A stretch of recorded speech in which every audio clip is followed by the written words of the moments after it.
Peki gene mi yaptın? Canga hayır ver canga.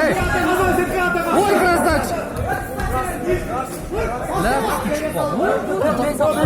Ne şov sol ha şov.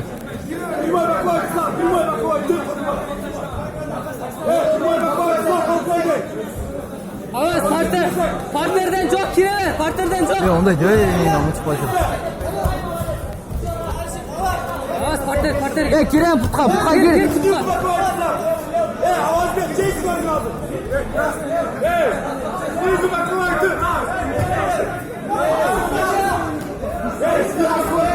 Evet kir putka. Dört sene ağayım kilo da cepet.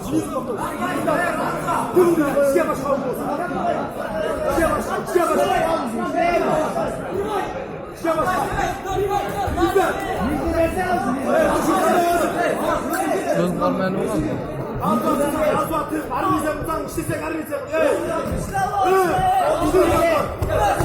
Çalayım evet. Çamaş.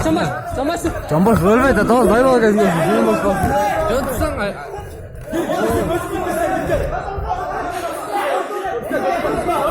Oy babası.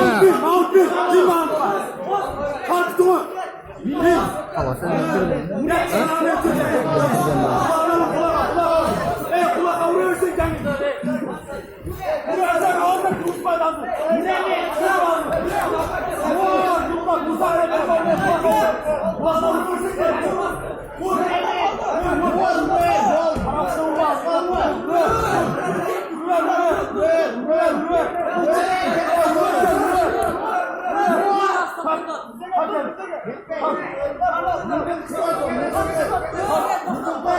Az kaldı.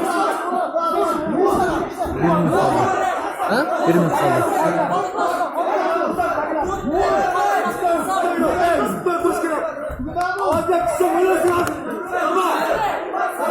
İşte öyle değil. Yaman da. Yaman değil mi? Nasıl ya? Hem sinirli zenglesin de geldi.